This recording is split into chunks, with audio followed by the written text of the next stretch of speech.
Hello, and welcome to The Story of Rhode Island, the podcast that tells you the story of Rhode Island's fascinating history. In Season 2, we watched America's smallest colony grow into an economic powerhouse, largely thanks to the seaborne trade taking place in Newport.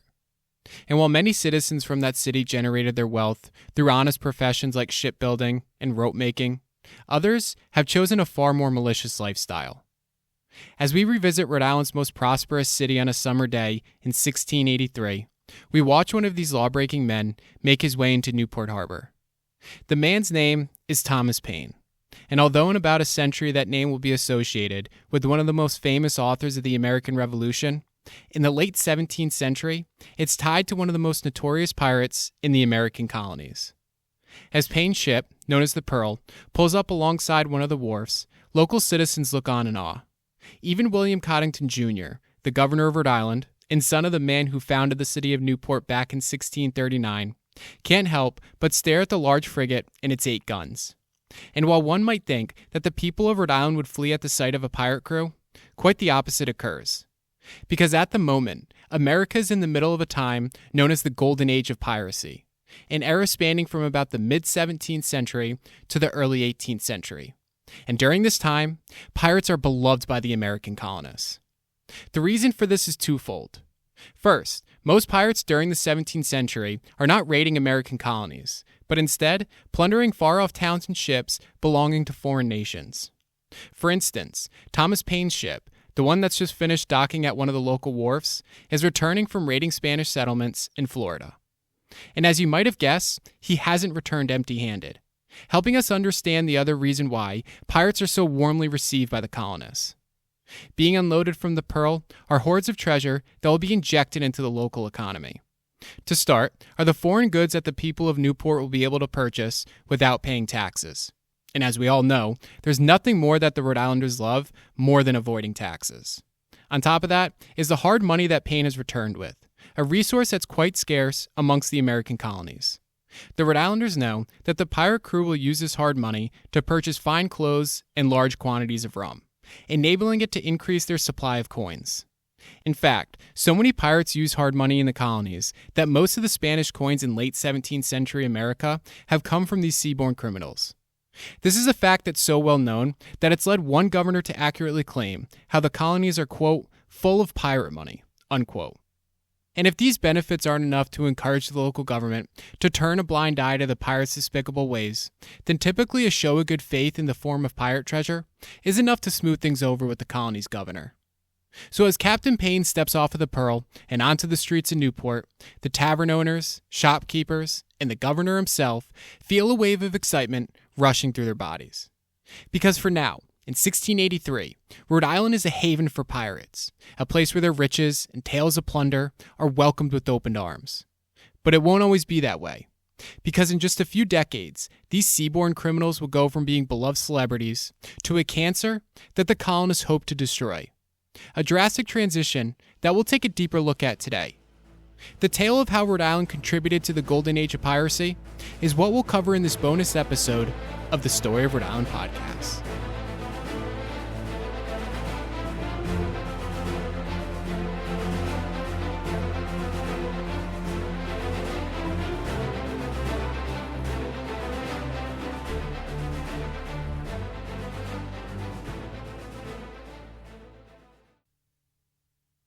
Although Captain Paine's arrival in Newport is well received by the locals, not all are so thrilled about his appearance. To the British government, pirates like Paine are a nuisance to society and must be punished for their crimes. And so, royal authorities in Rhode Island spend the next year attempting to arrest Paine, but luckily for him, Governor Coddington refuses to allow that to happen. Coddington continuously finds ways to keep Paine from being locked up in jail, or worse, hanged at the gallows. However, this begs one to ask the question, how on earth are these known criminals able to live freely in Rhode Island without ever being prosecuted for their crimes? The answer to that question is revealed when one understands just how little of a difference there is between a pirate and its legal alternative, a privateer. In fact, one could say that the difference is paper thin. Because just like pirates, privateers also venture out in armed vessels to raid ships and settlements. However, unlike pirates, They are given permission to do so by local authorities via a letter of marque, a document that sanctions them to take warlike actions against an agreed-upon enemy. For example, a colonial or British government might commission a privateer to attack enemy ships during a time of war, or to capture pirates harassing ships at sea. But where things go wrong is when the men given a letter of marque end up attacking ships outside of their commission, turning them from a privateer to a pirate. Thomas Paine himself was supposed to be hunting pirates, but instead, he decided to go on the account, a contemporary term used to describe a life of piracy. But once men like Paine return from their raids, they end up claiming that they were only attacking ships and settlements that they were sanctioned to by their letter of marque. And so, because of this minor difference, the Rhode Island government is able to shield these economically stimulating pirates from royal authorities, something local citizens are happy to see occur. This enables their colony to become a haven for pirates, and a place where criminals like Paine are able to walk the streets of Newport as if they are law-abiding citizens. And Paine is by no means the only pirate in the colony. Other Rhode Islanders like Sion Arnold, Richard Cornish, and James Gillam are also known pirates, but they too have managed to avoid the gallows. Even one of the grandsons of Samuel Gorton, the founder of Warwick, and a man we discussed extensively in Season 1, is a pirate as well. His name is William Mays Jr., and by the end of the 17th century, he'll be the owner of the White Horse Inn, an establishment that is now a restaurant called the White Horse Tavern. Some of these men remain pirates until they are captured by royal authorities or killed at sea, while others eventually give up that life and adopt a more respectable lifestyle. Thomas Paine himself chooses the latter when he decides to hang up his pirate gear and become a farmer on Jamestown. After using his pirate money to build a house on the island, a house that still stands there today, he goes on to marry Mercy Carr, the daughter of Justice Caleb Carr, a man who will become the governor of Rhode Island in 1695. Then, Paine becomes a local hero when he fights off a team of French privateers attacking Block Island, a story we don't have time for today, but that you can learn more about by checking out this episode's webpage. And finally, he solidifies his position as a respected member of Rhode Island society by becoming one of the founders of an Anglican congregation on Aquidneck Island. The congregation still exists today, but they now worship at the famous Trinity Church in Newport. So as we've seen, men like Paine, men who have plundered ships at sea and raided far-off settlements, are deeply embedded in the Rhode Island community. And one of these Rhode Island pirates is about to forever cement his place in history. His name is Thomas Tew, and by the end of the century, he'll be one of the wealthiest pirates to have ever lived. On the surface, Thomas Tew doesn't seem cut out for a life of piracy. Not only does his small stature make it difficult to see him as a menacing individual, but he also comes from a well-connected Rhode Island family that makes one wonder why he would ever commit himself to such a risky lifestyle. But nonetheless, that's the path that Tew has chosen, and he's damn good at it. As we take our first look at Tew, it's 1692, and he's cruising the Red Sea in search of Mughal ships filled with treasure. Over the past couple of years, the Red Sea has become quite a hot spot for pirates to frequent. Not only is the sea littered with massive trade ships filled with valuable goods, but even more alluring are the ships carrying thousands of Muslims dressed in their finest attire and most expensive jewelry, while making their annual pilgrimage to their holy city of Mecca. As Captain Tew's ship, a 70-ton sloop known as the Amity, sails along the ocean water, Tew scours the Red Sea in search of his next big prize. Meanwhile, the 60 other men in his crew work tirelessly to ensure that the Amity is ready to pounce when the time presents itself. These men, a mixed group of black and white individuals, live a far different lifestyle than any of the law-abiding sailors at sea. Not only are the pirates given the freedom to consume copious amounts of alcohol while on the job, but they also have a say in their ship's course of action. While European naval and merchant vessels are run by captains who essentially act as a dictator, most pirate ships operate via radically democratic principles. Because along with electing their captains, pirates also vote on what ships and settlements they will attack next. In fact, we're about to watch one of these electoral procedures take place. Tew has just located a large Mughal ship on the horizon, and he wants to try and capture it. But his crew is hesitant to do so because they know that a ship this large will definitely be well armed. For the next 10 minutes, their captain attempts to persuade his crew to take the risk, but eventually, he leaves it up to a vote.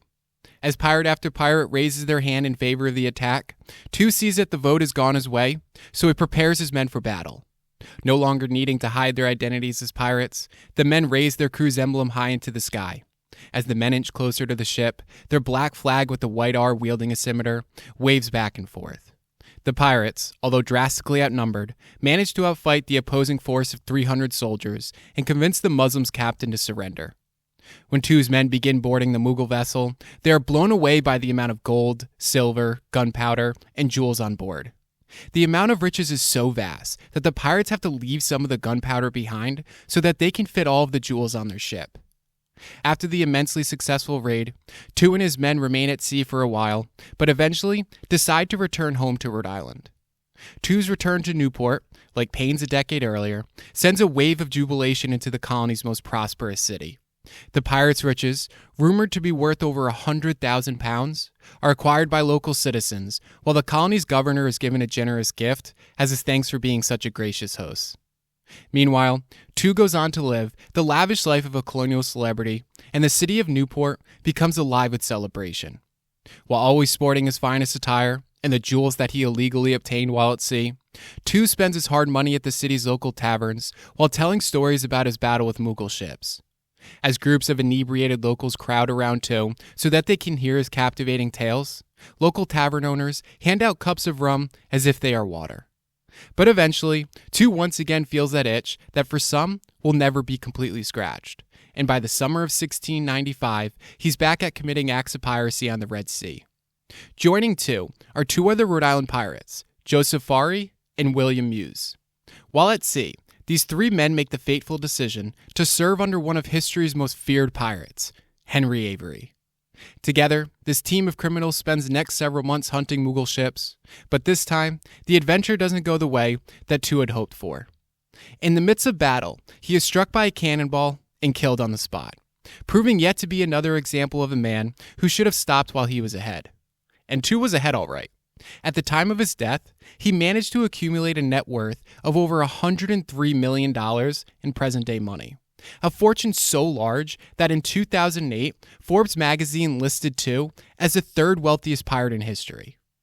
So although that marks the end of Tew's story, it's not quite over for the other two Rhode Island pirates who joined Avery's crew, as they're about to shake up the pirate world. In 1695, this team of pirates captures the Ganges Sawai, a ship owned by the 6th emperor of the Mughal Empire and one of the most powerful men in the entire world. For the next few days, Henry Avery and his two Rhode Island pirates plunder the vast amount of riches on the ship while also torturing innocent men and women who refuse to share information about where additional treasure is hidden. By the end of their hideous act, numerous Muslims are killed while the pirates escape with over 300 pounds of sterling. And legend states that some of the riches from the Ganges Sawai made it back to Aquidneck Island.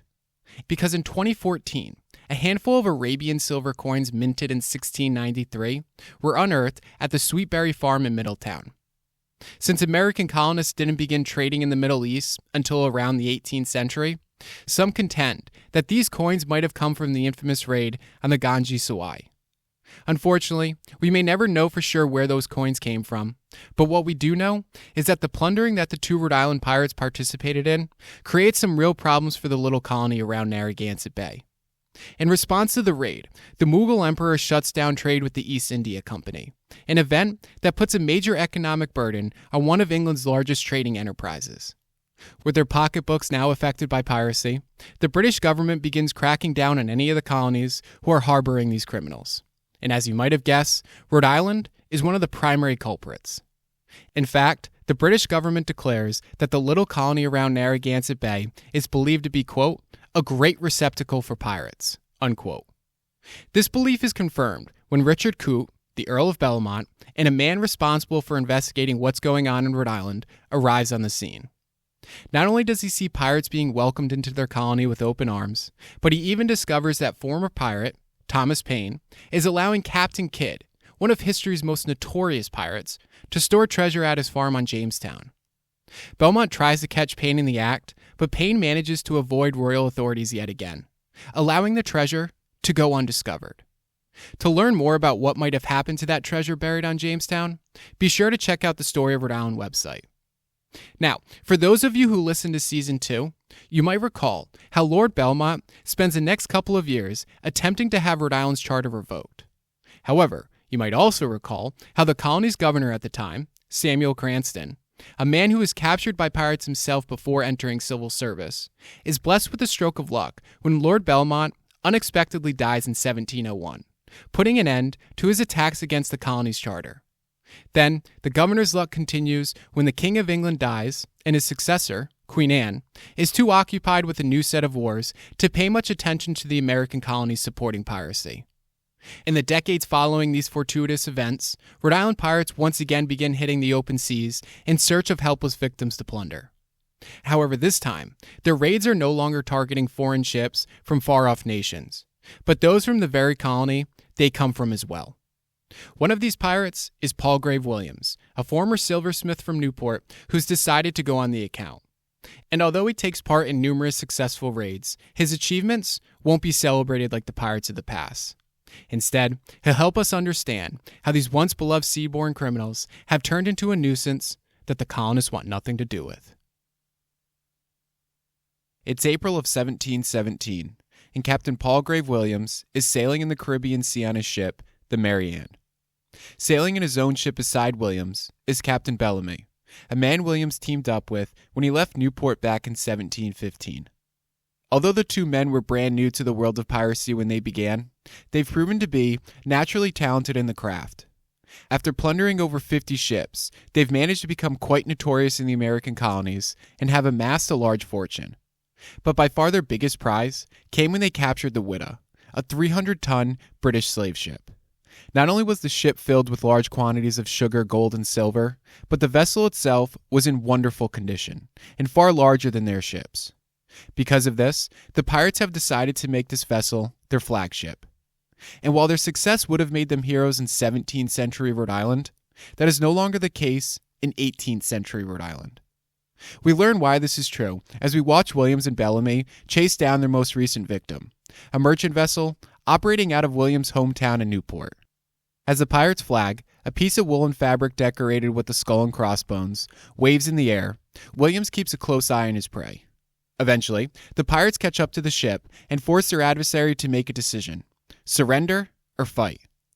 Knowing that they are no match for the pirates, the crew of Rhode Island sailors raises a white flag and surrenders. When Williams makes his way onto the ship, the men he interacts with are different than the ones that Thomas Paine or Thomas Tew would have come across. They are not men from some far-off nation, but instead other Rhode Islanders, or at the very least, other Americans, just like Williams. They could be neighbors, former business partners, or perhaps even distant relatives. By choosing to attack this vessel, these pirates are not only threatening Rhode Island's burgeoning seaborne economy, but also putting local citizens in danger as well. Voyages out to sea during the 18th century are dangerous enough on their own. So the last thing these sailors' families want to hear about are pirates adding yet another layer of risk to their journey as well. And so, as these types of attacks on local vessels become more commonplace every year, these once beloved seafaring criminals become a group of despised outcasts that the colonists want destroyed. Well, lucky for the Americans, the British government has also developed a renewed sense of hatred for pirates like Palgrave Williams, so they've begun devoting more resources to capturing or killing as many as possible. And so, with Rhode Island and other American colonies no longer willing to harbor pirates, and royal authorities making an increased effort to capture these criminals, American pirates find it increasingly difficult to hide, and the Golden Age of Piracy begins to unravel. In just a 10-year period, over 400 pirates are hanged for their crimes, and even Palgrave Williams decides to surrender under an act of grace given by the king. And while that allows Williams to avoid the gallows, not all pirates will choose the same path, leading many more to be executed by royal authorities. One of the largest apprehensions of pirates actually takes place near Block Island, and will be an event that plays a pivotal role in bringing us to the end of Rhode Island's connection with piracy. It's the summer of 1723, and while the warm summer sky and calm ocean waters sets the stage for a relaxing day at sea, Captain Peter Salgard is having no such experience. With the guns from his ship firing cannonballs across the Atlantic waters, he nervously waits to see whether or not they will strike one of the two pirate ships in front of him. One of those ships is known as the Fortune, and it's captained by one of the most notorious pirates in the New World, Edward Lowe. After learning that Lowe was heading for Block Island, the people of Newport called on Captain Salgard for help. Salgard happily complied with the Rhode Islanders' request and now finds himself at battle with these extremely dangerous men. In the midst of fighting, the British captain believes that he's identified Lowe's ship, so he orders his men to direct all of their firepower in that direction. With cannonball after cannonball sent flying towards what Salgard believes to be the Fortune, he eventually watches the vessel's mainsail get blown to pieces. Realizing that they can no longer defend themselves, the pirates wave a white flag and surrender. As Salgard makes his way towards his opponent's ship, he allows the other pirate crew to escape. Unfortunately, when he arrives at the vessel, he realizes that it's not the Fortune he's captured, but the other ship and Lowe's crew, meaning that Lowe has just escaped. Salgard attempts to pursue the Notorious pirate, but eventually realizes that the chase is hopeless and returns to Newport. When he arrives, local citizens are disappointed to see that Lowe hasn't been captured, so they decide to take their anger out on the other pirates instead. Their actions will not only demonstrate just how differently the colonists have grown to view pirates, but will also end up being the largest mass execution in Rhode Island history. Situated just about a quarter-mile east of Goat Island is a piece of land sticking out into the harbor. That land is known as Gravelly Point, and it's about to play a symbolic role in the Golden Age of Piracy. Making their way towards a set of gallows located on Gravelly Point are the 26 pirates who were captured by Captain Salgard a month earlier. After a speedy trial, these men have been found guilty of piracy and now must suffer the consequences. As the men hang their heads in sorrow, local citizens stare at them with eyes of disapproval. Although it was just a few decades ago when these types of criminals were welcomed into Rhode Island's most prosperous city, that's no longer the case.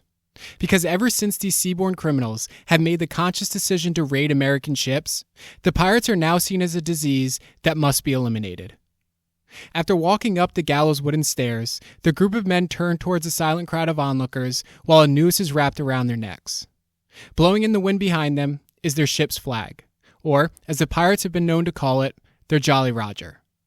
It's meant to remind the crowd about the punishments one is bound to suffer if they are caught committing acts of piracy.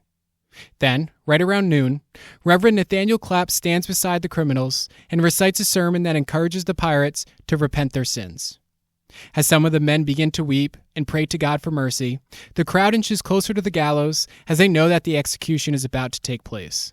Upon the Reverend finishing his sermon, some of the pirates share a few last-minute words with the crowd, most of them stating how they regret their decisions and how all who are watching should avoid making the same mistakes that they have made.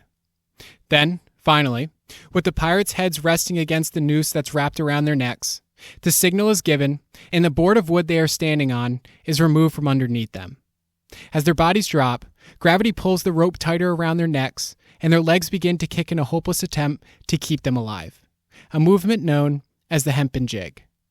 With the men slowly dying in front of the crowd, a loud gasp can be heard coming from some of the onlookers, while others turn their heads away from the haunting scene. Shortly after the hanging, the men are shipped over to Goat Island and laid to rest. The execution that took place that July day in 1723 not only ended the life of 26 pirates, but also symbolically represented the end of an era in Rhode Island history. By the end of the decade, the Golden Age of Piracy comes to an end, and the men who committed themselves to such a life are largely eliminated from Rhode Island. Never again are pirates like Thomas Paine welcomed into the colony as if they were modern-day celebrities. No longer are men at local taverns willing to entertain the tales of plunder that were once shared by men like Thomas Tew and many others. Over time, the colony that was once known to be a great receptacle for these types of individuals eventually becomes void of their presence entirely. And now, we are left with nothing more than hidden reminders of their presence. While Thomas Paine's house still stands in Jamestown today, no marker describes its association with Paine, or the fact that it once housed the treasure of one of history's most notorious pirates. And although Paine's contribution to the founding of Trinity Church is represented by a plaque with his name on it, it makes no mention of the acts of crime he once committed. One of the few items we have reminding us of these individuals is a short paragraph on a worn-out historical marker located at Gravelly Point.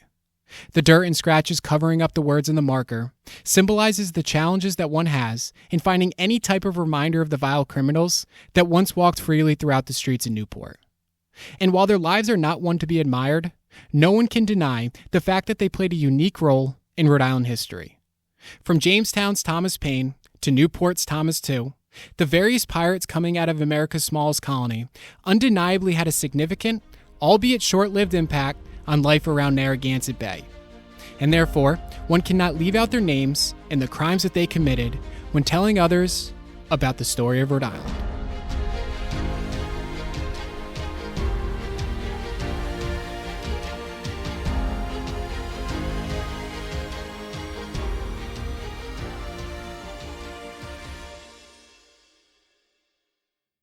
Thank you for listening to The Story of Rhode Island. If you are enjoying the podcast, please be sure to leave a review and to follow the podcast as well. If you'd like to learn more about today's episode and others as well, you can visit storyofrhodeisland.com. You can also follow me on Instagram at Story of Rhode Island or on Facebook at The Story of Rhode Island Podcast. Thank you again, and see you next time.